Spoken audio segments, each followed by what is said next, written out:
and welcome to Mental Music. I'm Max Thomas, and today I'm bringing to you my first ever guest on this show, Abbie Pascoe. Thank you for joining me. Thank you. Thank you for joining me on take 2 of this. I would put on the record that we were recording first for about 20 minutes, and then I realised I hadn't put record on the actual Zoom call. So we're taking a great start to this today.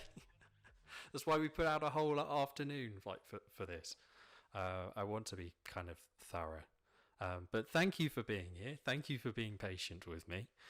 Thank you to people who are watching this for being patient, because this has taken a long time to get together. How are you today? I'm very well, thank you. How are you? Nervous, but in a good way. It's very much apprehensive. And I think I've said it to you before, but yeah, this is a project that's come. It's a lot of things are coming full circle now, and yeah, we've been talking about this like about a year ago. I think it nearly was in a little Costa across the road from where I live, and now it's actually happening, just not in the way that I entirely envisioned. No, I mean, you wouldn't have to remember to press record on Zoom. For reference of audio listeners, I just did a massive facepalm. So, Abbie, talk to me. You are a good friend of mine, and you're also a classical saxophonist. So, starting from the beginning, how did you first get into the world of music as such, and who your first teachers, where your inspirations come from? Tell me everything. Well, I guess like many music students, I started on the recorder at about age 4 and gradually worked my way up. Then went on to the flute. Flute was actually my first instrument before the saxophone. And then on my 10th birthday, my parents got me a saxophone as a surprise. So it's all really down to them why I'm here and I'm in the middle of a music degree studying classical saxophone. It's their fault. My because it's a very similar recorder. I didn't get the head start you did at starting at 4, but my initial alto sax was my dad found it in the Friday ad, which is not a thing anymore. But he found it and he said, "Would you like to learn saxophone?" I was like, "Yes, okay." So I know that kind of feeling of just like, not in a bad way, your parents pushing for it, but just kind of like, here you go, play with this. Yeah, I mean, it was shiny and it was gold, so what's not to love about it? You stole the words right out of my mouth. Yeah, so I guess after that I kind of worked my way up the ABRSM grades with just a Perry teacher at school, and completed my Trinity diploma in saxophone. And then it was after that that my teacher, who'd taken me all the way through high school pretty much, said, you know, have you heard about Conservatoire, and have you thought about doing an application? And at this point that hadn't even crossed my mind. I'd seen concerts at the Royal Northern College of Music, but I'd never seen myself as a student potentially at somewhere like that. And that's when I got in touch and got passed on to Gillian Blair, who was my teacher just before I came to Conservatoire, and she kind of helped me through the application process and getting to where I am now. Awesome. And and as we've talked about before, Gillian Blair, I think, is a fantastic saxophonist who's in a fantastic duo with a harpist called Polaris Duo, which I think is phenomenal. And I love that you have that connection, and quite envious, to be honest. She's just a lovely person. It goes a long way. It goes a long way. So, with that kind of input from Gillian and from your tutors at the time, what was kind of the spark for you realizing, oh, I can make this a professional outcome, instead of just like, oh, this is a hobby and this is nice? What was the kind of the thing that motivated you to actually go forward with an application? Yeah, okay. Well, I guess Jilly was a massive influence for that, and she really helped me create a work ethic, and it really helped me get to where I wanted. And herself as a musician and performer, she was a real inspiration to me, and still is. And as well, I grew up a lot going to Snake Davis concerts. I was fortunate enough for him he just liked to perform in a really small town near to me, and so I'd go to all of his concerts whenever he came to town, and he was my first sort of image as a professional saxophonist who I'd seen live. Even though he's more sort of jazz and pop influenced, he was my first sort of vision of a professional saxophone player, and I was like, yeah, okay, that could be a job that I would be interested in. So very much like a real figure of just like, oh, that's me made effortless, and I want that. Yeah, definitely. Even though, you know, he's in a completely different genre to what I want to be in, just seeing him, you know, on stage performing as a saxophonist, being the main sort of feature of a concert, that really sort of inspired me. Awesome. Yeah, I think that's great, and I think I can definitely relate to that in terms of with my background. I have a lot more of a jazz background before coming to study classical, but very much having someone like that where you can watch them and be like, they're making that look so easy. I don't want to learn exactly that, but I want to learn how to get to that point. But then you don't realize how much work that is at the time entirely. It's a whole other world. So you're getting all these awesome tutors, and you decide, yes, this is what I want to do, and then you come here to Birmingham. Woo!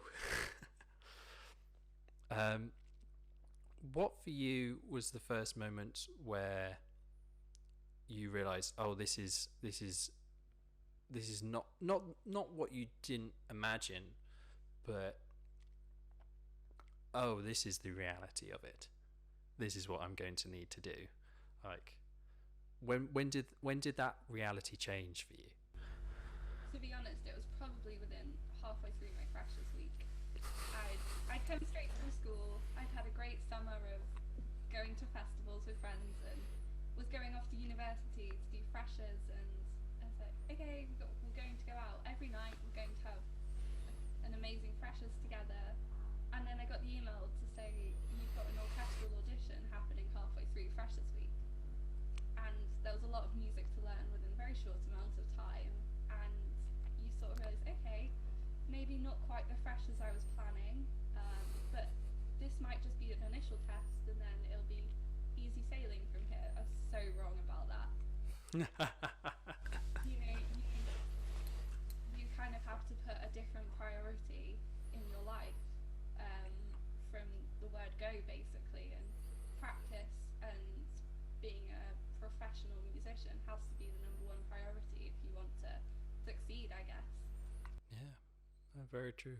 I think because again, we are in this kind of small bubble within a small bubble as classical saxophonists. As well as that feeling kind of isolating, it's also very weird having orchestral auditions, because it's like, we don't normally do this. When are we going to get these opportunities? But it's more of a test of like an all-roundedness approach to things and what you're actually going to be good at. But then that's very scary as a first year. I remember myself being like, what do I do with this? What? Because for me, I'd left school and then I took a year out, and in that year out I did my auditions and things. But I didn't have a tutor for that whole year, like whilst I was going through the audition process. So then I get sent these things like Red Herring by Claire Loveday. And I don't know if you've ever listened to it, but it's a solo piece for alto. And you know Claire Loveday's music. She's a fantastic composer, but my God, does she write some difficult stuff. and it was kind of a, to say being dropped in the deep end was an understatement. It's like, what the hell is this? It's a scary thing. It's a scary thing being as a fresher and coming from just, especially if you've come here from having a Perry teacher all the way through school and you learn the ABRSM syllabus, and then in freshers for an orchestral audition you get dropped a contemporary piece of music which has no recordings available of it, and you've somehow just got to perform it to the head of the department. It's a scary thing. It's tough. But that's only like that's like only the first couple of weeks. That's daunting. But then it kind of simmers down a bit. And then you realize, oh wait, they're trying to get us all to the same beginning point. And the same kind of level playing field, which I've always quite liked about Birmingham. Which actually kind of brings me on to my next thing, which I want to ask was, when I think of you as a musician, I think of you as, in a very nice way, I think of you as quite an academic musician. And I know that you can also be quite independent in your reading, but also in your outreach that you do. And one of the things that I know you've unfortunately can't do as much of because of whole coronavirus pandemic, which we are still in, is melody music. And if you wanted to talk about that, what that's kind of shown you as I guess an educator, but also as a learner and as a musician as a whole, what's that kind of done for you, that experience? Yeah, sure. So I guess as a bit of a background to me, I came from a very academic school, and it's the place where A levels were pushed and creative arts weren't necessarily pushed that much either. And I was originally going to go off to university and do a psychology degree, and who knows where I'd be right now if I'd have gone off and done that, but here we are. And I remember seeing an advert for Melody Music about a year ago on Facebook. And for those who don't know, Melody Music is an incredible charity which provides music workshops for children and adults with special educational needs. And as tutors, so that's mainly people from the Conservatoire, we get to work one-to-one with children or adults in the older group with a special educational need. And it really is an amazing charity to work for, and to sort of see the children develop and flourish throughout their time there. And it really is this cheesy thing of sort of, music is a language that we can all understand. As cheesy as that saying is, it really is true, especially for children who have those sort of cognitive impairments, and especially, just for an example, children who are blind, they're obviously going to need more stimulus in other areas in their senses, and music and hearing and everything like that is obviously a natural thing for people to do for those children, and they really do respond to it in a really special way. Yeah, absolutely. I mean, I know that we kind of tend to, damn it, there's all my notes on the floor. Yeah, I know that we tend to think of things as, oh, it's a bit too cliche, but it's cliche for a reason, because it's true. And I've told you before about my sister, who's younger than me, but by a couple of years, but she has Down syndrome, and music is definitely a way of connecting. It's connecting without words, really. And I'm sure that there's 1,000,001 studies that you could go into that explains why. I don't need necessarily a description of why that's the case for me. I just know that it does. But it's a beautiful thing. How long have you been doing stuff with melody music now? So, I mean, I would still be continuing now if it wasn't for the dreaded coronavirus. So I first started volunteering with them last September, and I managed to do 2 whole terms working with the children before we had to shut down because of the virus. Yeah. Oh, that's awesome. I generally really admire people who can do that kind of I don't want to just call it work, because it feels like it's more than that. It was definitely sort of forgotten the word. It was definitely something that I wanted to get into after initially having a bit of a thought of, I really want to use my music to help people. I don't want to do this for my own personal gain and to climb up the ladder of becoming more professional and a performer. And that's fine. Some people, that's what they want to do, but I knew that what I wanted to do with my music was to just help other people, because when certain groups of people have such an amazing reaction to music, that's just what I want to use it for. Yeah, and then it just creates a more diverse world to hear music, and that can only be a good thing. Spreading music for the love of other people is beautiful. So we've kind of touched on what your first kind of reality checks were. I also wanted to talk to you about your first settling in moments that made you feel like, oh, this is what I meant here to do. And I know one of the things you're most proud of getting involved with is your sax quartet, right? Yeah, so I'm the alto saxophone player in East Side Saxophone Quartet, and I had been put in a first year quartet when I first joined, and we weren't necessarily gelling just because of different tastes in music and what we wanted to perform. And it was only when I got together with 3 other students in the department who we really wanted to learn similar types of music. We wanted the same end goal effectively from a quartet, which is why we've just worked so well together. And being part of that quartet kind of made me have that moment of, this is what I came here for. I came here to work with people who I really like, who I play music that I really like with, and doing regular concerts on a regular basis. And it's really what I came to Conservatoire for, and it was really helping me to thrive here and get me through a lot of things. That's awesome.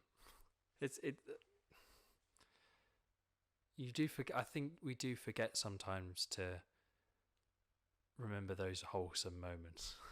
If that makes sense, because the world can be a little bit doom and gloom, and when we remember that, oh, there's some great stuff that we're doing, it's really important, I think, to have that kind of perspective. And I really like the work that you guys do. It's been great to see you guys do concerts all over Birmingham, really. It's a shame that we can't really do any live performances at the moment. I know that because of the timing of this being a 4th year project for my 4th year, this is what the world is at the moment. I think I'd be remiss to not talk about it, but it feels like a good segue. With this whole pandemic, we got sent home a lot earlier than we thought we would. And how was that kind of experience for you? Because it was certainly different from what I experienced, where it was affecting my recitals, basically, because I had to do it in a completely different format. Not done over Zoom, thank God. But recorded in 10 minutes shorter and basically turned into a completely... I know for you, some of the struggles that you've had mentally came a bit before this. So one thing after another, and then COVID. Again, we have this idea of like train tracks going forward, another thing, and another thing. How has this kind of transitionary period been for you? Very good question. I guess having that time where we were in lockdown and we were told, we can't leave the house. All you've got to do is spend time with family and do things that you really love, because that was the only way I feel that to get through the lockdown period. And for me, it really made me realise there's a whole world out there other than the saxophone, other than classical saxophone, and it's really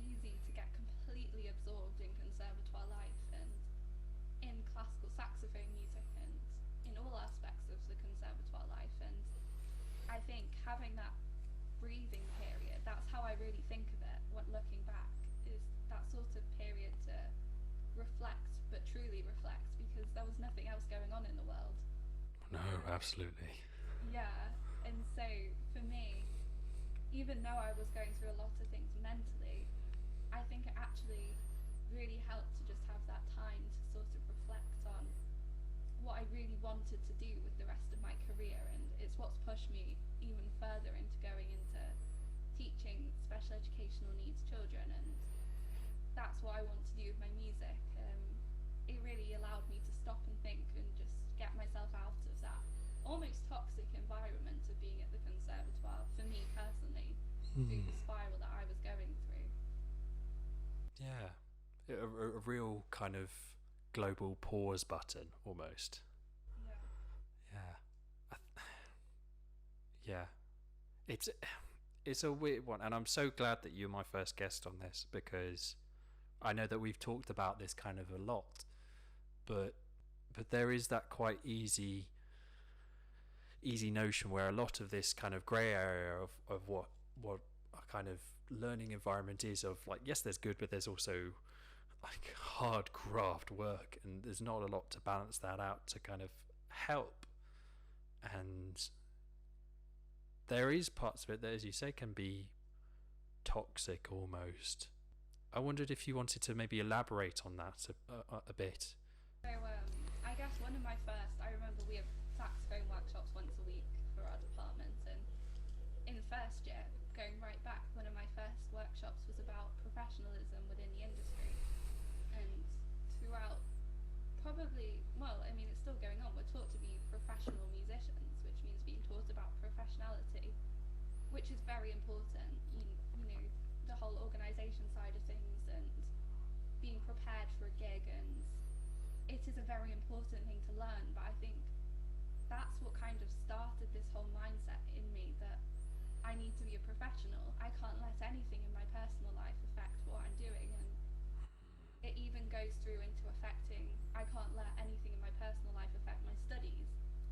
And having that mindset and kind of having that drilled into you makes you not want to talk about your issues and not talk about what's going on in your life, and it's kind of what caused this whole spiral with my mental health in second year. And I was piling on the workload, and I was doing gig after gig. I'd do a stint of a musical and then go on to another musical straight away, and I think I was thriving off it. And no one really talks about burnout that much at the Conservatoire, and even if they do, they just talk about burnout, but they don't talk about the repercussions on your mental health that can happen from that.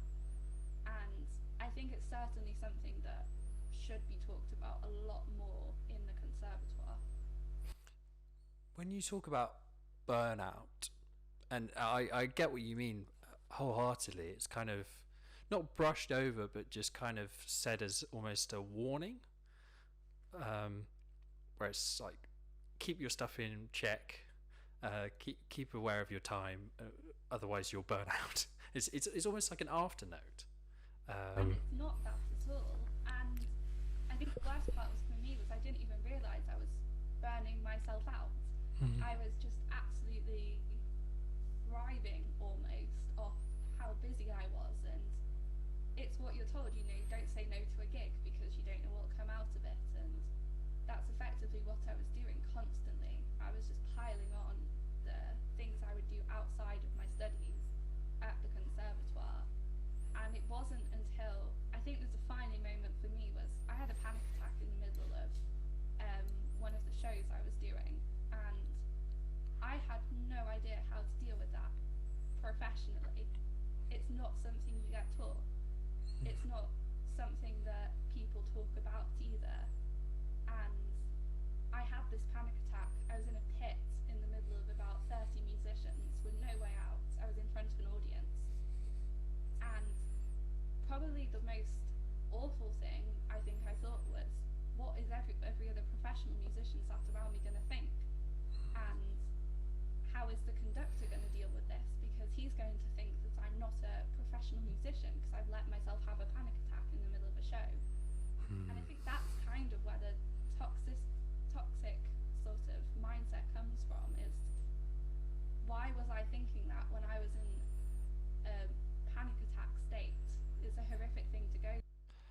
Absolutely. Just from what you just go, it's almost, it beggars belief a little, because you're in a state of shock and anxious panic, and your first thought was, I wonder, I hope the conductor doesn't think of me as unprofessional. And that's a real, I guess, a little bit of a shame of our kind of upbringing almost. I'm very curious, which musical was that? It was in the middle of Miss Saigon. Oh, right.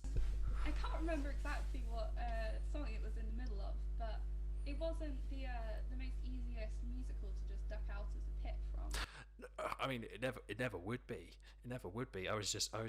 It was. It was just one of those intrusive questions. I thought of, like, what was it? I wonder, because I don't know if I don't do musical work. And again, it's another thing that I really admire yourself and other people in our department of being able to do, is things like doubling and tripling. It's not a thing I can do that easily.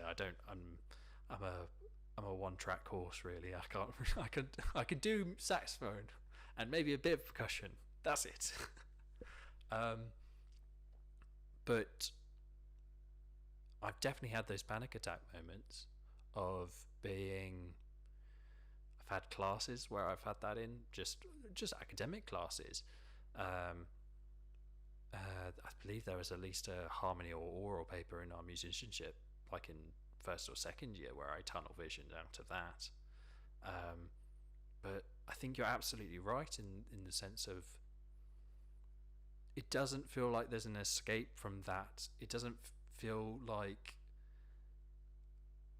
which is another part of it which is quite toxic, is it doesn't feel like that's a good enough excuse.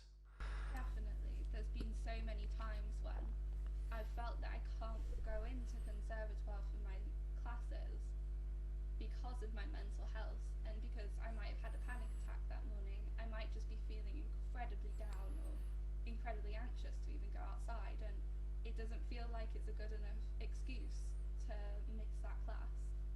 And it feels especially like the attitude in Conservatoire potentially is, that's not a good enough excuse to say that you can't come in for. Yeah. And then that kind of, because it's not necessarily that there's a wrong, that it's wrong to teach in that way, because it's kind of teaching what the music industry kind of is at this time, where it's like you have a list of people, and if you're reliable, you'll higher up that list, and once you're not, you drop down from that. It's a simple yet harsh reality of the whole damn thing. And that was in your second year, right? Yeah, that moment kind of happened at the end of my first term in second year. Yeah. And what's kind of been your road since then? Because I know that, well, it was around talking to me, I think, about a year or so ago about this kind of stuff. I remember it relatively vividly, despite my terrible memory. But what's been your kind of road since then? I know that you said that the pandemic was actually quite useful for you to being a pause button, but even before that, complete break off from the rest of the world. What for you has kind of been your main kind of anchor points in terms of help? So I remember really vividly, I came back from the Christmas holidays, my parents were driving me back to Conservatoire, and I just had this breakdown in the back of the car, and I burst out crying, and I was like, I don't want to go back, I don't want you to drop me back, because I was so scared, I think, of having more panic attacks, more situations where I couldn't feel like I could tell people about it. At least being at home,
Absolutely.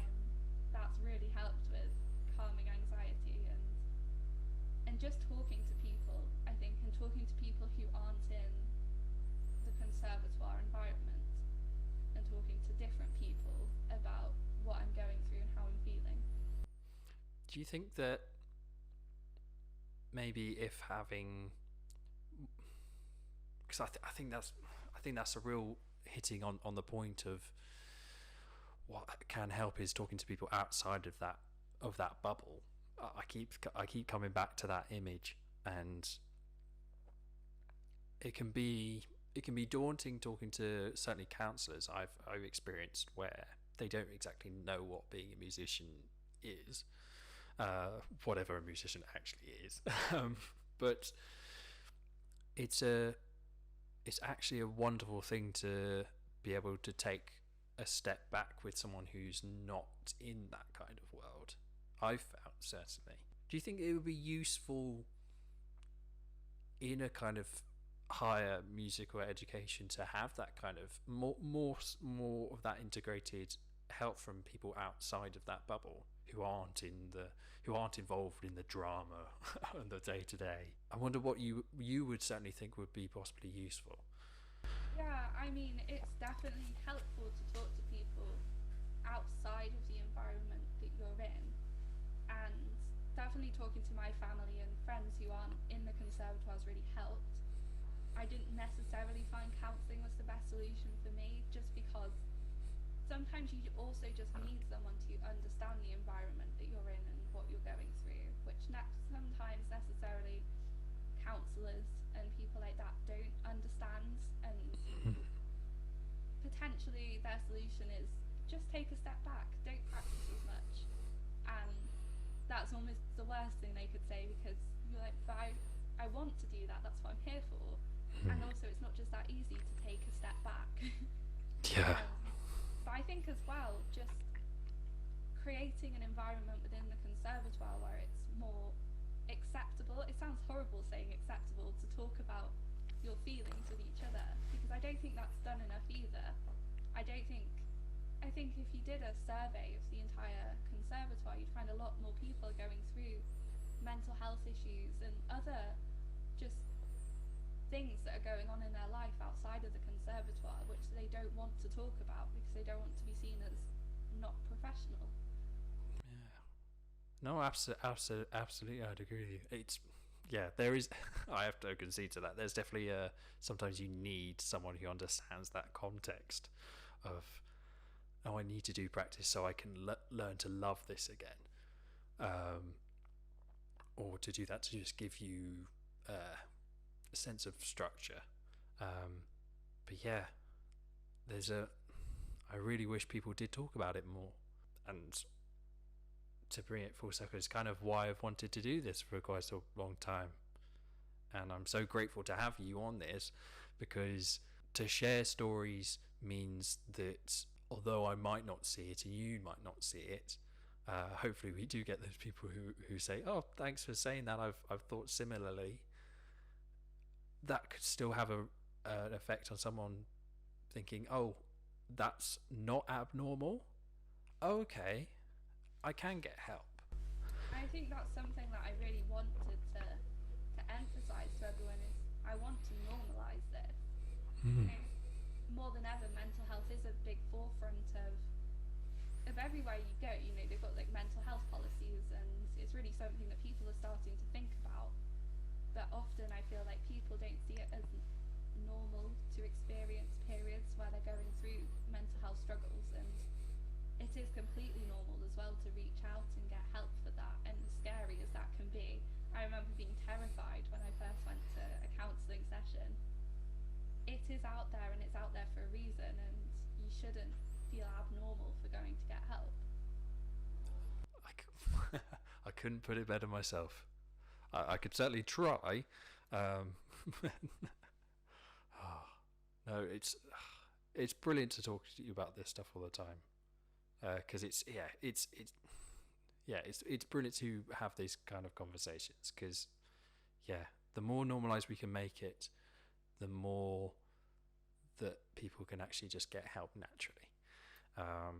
destigmatize it. That's all I ask. But I'm. Well, a lot of people might not necessarily know all of this about me, about the mental health I've gone through, and I am very good at putting a face on it. But I feel like a lot of other people are also very good at putting a face on it, and I know certainly a lot of people are surprised when I tell them what I've been through, and it's not all that obvious to tell if someone's going through depression, anxiety, panic attacks, any other, mental illness. It's not as black and white as being able to tell who's going through that and who's not. Yeah, absolutely. It's again, yeah, taking the words right out of my mouth. It's not black and white, and I think there is certainly some good that's come from a lot of more focus these days on performance anxiety, from an arts performance sense. But it's not just that, and that can be a big one, but that comes from so many other areas. And yeah, I know what you mean about putting up a mask. It takes a lot of energy, I've always felt, and it can still take a lot of energy sometimes to be like, okay, this is what I've been through, and explaining that. And similarly to you, I still have some people some days who, when I meet them and go through stuff, they're like, oh really? And it's like, yep. I personally don't hide any of that stuff anymore, but per se, I'm kind of not forcing myself to, but it's kind of, mental music means that I don't hide anything anymore anyways, but it's now on a public platform, Yeah. which is, yeah. Surprise, everyone. Surprise, I have mental health issues.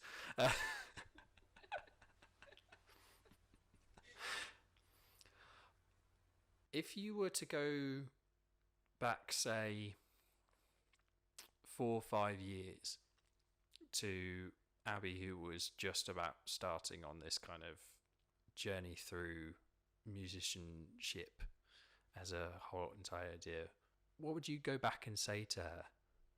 Not necessarily as anything to be like as a warning, or not necessarily to be like, look forward to this because it's great, but or advice, or maybe not advice.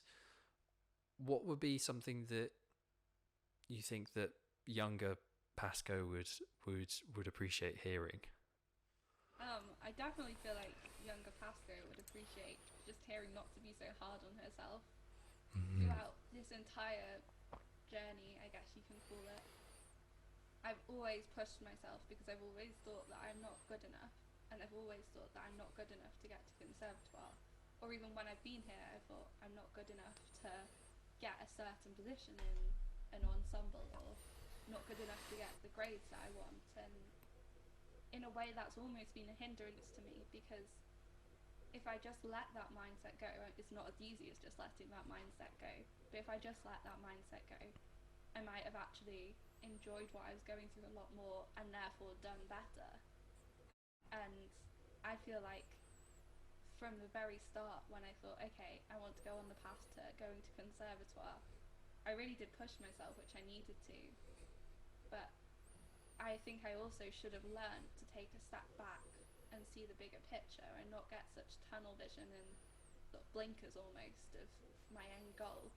Because whilst that is a good thing for me, I'm very goal orientated. It's also not necessarily the best thing to do mentally to myself. Oh, no, absolutely. I think that'd be a great message to send back to little Pascoe. I'm now just imagining a little chibi version of you, Abbie, just like floating in a corner. It's just like On my shoulder. So to kind of round it all off, I guess my last thing I want to ask you is, what are you looking forward to? What's kind of driving you to go forward now? Because one of the things that I also think that's is really interesting you're doing a course on understanding more about autism, and that's with the University of Kent, right? That's an online course. So along with that, what other stuff you, despite the world going to absolute shambles around us, What things are you looking forward to? Well, I think even though the world's going to shambles a bit around us, for example, I wouldn't have done that course because it's online. I'd have never done that without all of this happening, and that course has also really helped drive me forward and thinking, okay, it's what I want to do in my career. It's really interesting to me.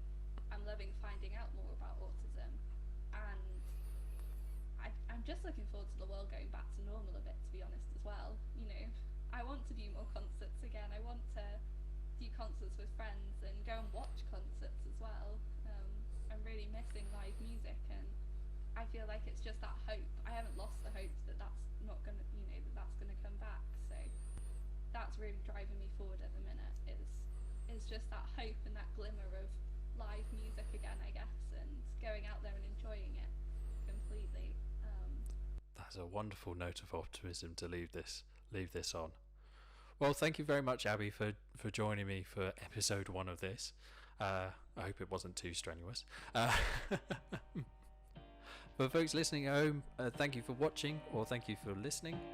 This will be up, of course, on here on YouTube, but also on Soundcloud if you want to listen to this as just an audio podcast. And links to anything that we've been talking about before will be down below.